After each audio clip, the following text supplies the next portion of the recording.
Mr. President, thank you so much again for agreeing to speak to us here at Citizen Television. Thanks for your time. Real quick, let's go straight to... You are most welcome. Thank you. Let's go straight to the latest peace accord, yet another one in the last 5 years. But the irony of this one is that you and your rival, former rival, were brought together by your former arch-rival, Sudan's President Omar al-Bashir. Don't you see the irony of him bringing you and Riek Machar together? Isn't there an irony there? The agreement which was signed in Khartoum may last long, more than the agreement which was signed in Addis Ababa in 2015. Why do you say that? I'm saying that because, in 2015, we were put in a position that we must have two armies in one country. And this is what happened when we came here in 2016. Riek Machar came with his army and found that there was a national army already in South Sudan. This is where we differed. Riek Machar wanted to impose his authority through his military means as a co-president, or he wants to take it over all, that he must be the president. Yeah. Has he agreed to this 100%? Because he hasn't even showed up here. I mean, people have been waiting for him for months, and he says, I'm not going to show up in Juba until I'm allowed to come with some of my troops or some of my security. Well, he will not come with any troops, because his security is guaranteed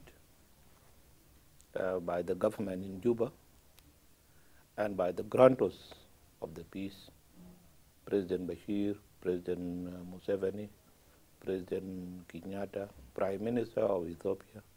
All these people are participants to the agreement. Yeah. Are you surprised he hasn't come to Juba yet? What is he waiting for? Well, of course, he says his security is not guaranteed, and that there is no security in Juba. Of course, people say that always, a person beaten by a snake can run away from strings. If strings are being pulled near him or her, will jump up. So Riek Machar still believes that what he left in Juba is still there and is haunting him. Yeah. When you met him in Khartoum, what was he like? Was he willing to come back? Was he happy to come back? Does he want this peace to work? Well, I cannot tell what was in his heart, but as we greeted ourselves, we met many times. All the time when there is peace talk in Addis Ababa, and we meet there, we sit down and we talk together. We met in Khartoum, and we went to Kampala, Entebbe. We met there in front of President Museveni, President Bashir were there. And he went back to Khartoum. And so I cannot tell what is in his heart, but I believe that he did not have any other choice but to sign the peace agreement. Yeah. Critics say that between President Salva Kiir and Riek Machar, you two are the biggest obstacles to peace in this country. What do you say to that? I'm not an obstacle because, I'm a peace-loving person.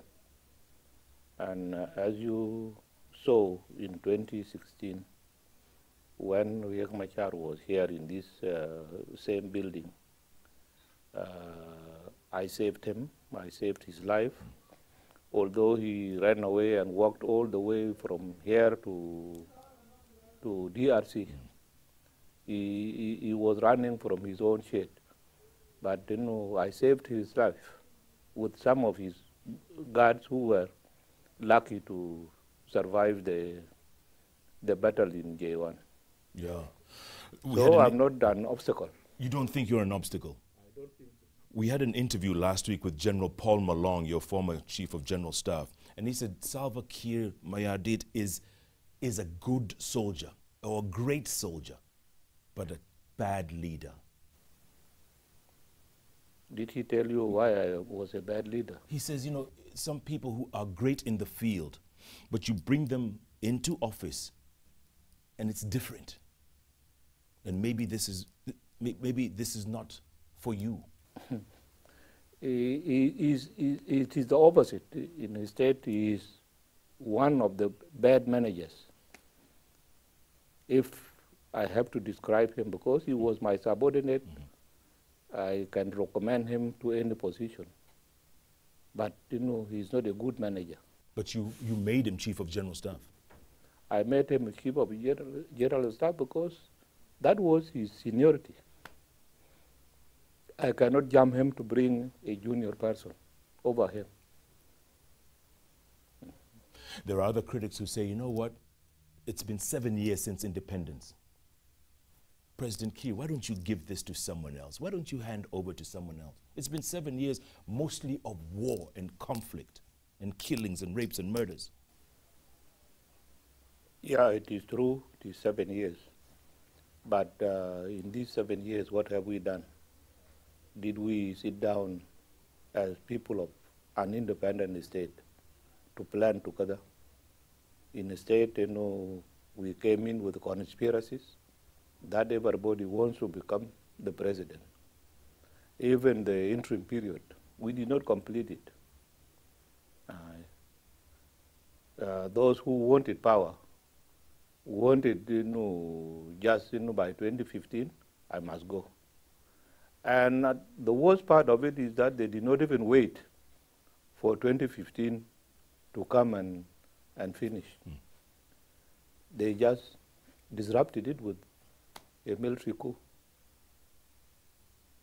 And so it is not my making. It is the people who are power thirsty or maybe bloodthirsty who are actually not, you know, making us to deliver services to the people. Yeah. Is Salva Kiir power thirsty or bloodthirsty? I'm not. In my records, I have never been involved in such activities. But then your troops, your soldiers have been accused of this in village after village. Atrocities, villagers killed, women raped, children killed, villages burnt down, UN sanctions against some of your officials. I mean, there's a whole laundry list. This did not happen. It did not happen. It is a policy from even from external forces who ordered their staff in this country that all the reports that they have to send to the UN and send to whether to New York or to where must be against the government, because this government is unwanted. And so it was not true that, you know, my soldiers did this. Why did they not do it during the 21 year of war, of liberation? They did not do it. SPLA was never accused of these, you know, killings or rapes and all that. Yeah. Are you denying all of this? This is not true. If an individual has committed such a crime, it is an individual. It is not the whole army. And such crimes are everywhere, even in Iraq they have happened. They happen in Libya. They are now happening in Yemen and Syria. So, in a war situation, some people will take that to their advantage. But at the same time, people are blaming you because they say the buck has to stop somewhere. And they say Salva Kiir is the one responsible. Let them stop fighting, and I will go peacefully. If the people who elected me to this office say that, Salva, enough is enough, you go home, I will go. You would go? I will go. But then, what's the guarantee that the fighting will stop? I don't know. If it is me, who was the reasons behind the fighting, and I go, they must stop. There is a documentary that aired in Kenya, I'm sure many of you watched it, called The Profiteers last week, and it was talking about the billions stolen from oil revenues, amongst the things it talked about. Billions and billions stolen in oil revenues by your officials, your generals, whose families now live lavish lifestyles in places like Nairobi and Johannesburg and other places. They've bought homes, they drive around in fuel guzzlers, stashed money overseas. And, you know, that paints a very bad picture of South Sudan. I don't deny that money has been taken away from the coffers of South Sudan, and I did not keep quiet. I was the one who brought it to light that there are corrupt people in my government. To some extent, I arrested some. Some officials were arrested before the coup of Riek Machar in 2013. I arrested them, and later on, after the investigation, they were released that they will face the law. But this was interrupted by the coup of Riek Machar, and they were participants. And yet your generals or officials and their families, they still live these lavish lifestyles. What are you doing about it? Of course, I have no time now at this stage to account the people who have stolen money and to face the challenges that we are now facing in our country. I have to bring peace first, and later on I will turn to anybody whose fingers are being pointed at being a thief or whatever. Yeah. Can you maintain that peace? Can you guarantee your 14, 16 million South Sudanese that there will be peace in this country? I can guarantee them, and I can assure them that we will have peace in our country, and we are going to have it. Already I have signed the agreement, and when I signed the agreement, it was not because I was convinced, but I have to compromise on many issues. Say, for example, in your country, you have only one deputy president. Now I accepted five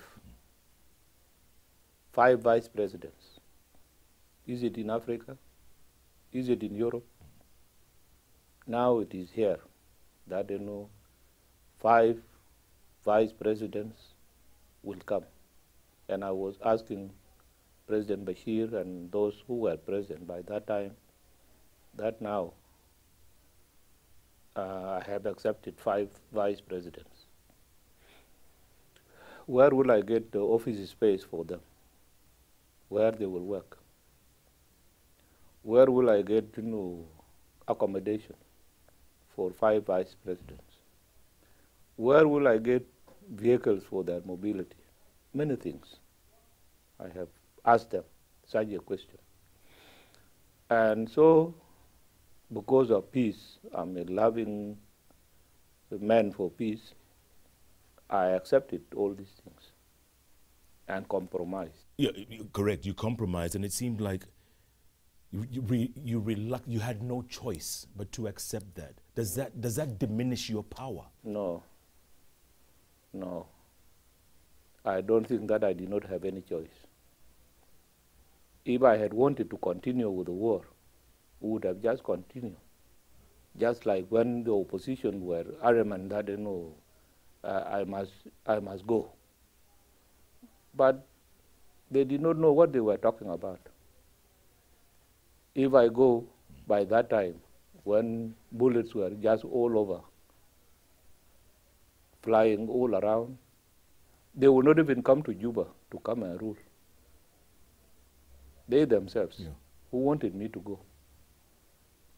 So, it is not me. They almost killed you in 2016 here at J1. They almost killed you.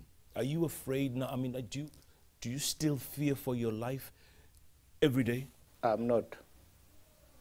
I was not even afraid on that day, 8th of July, 2016, in this room.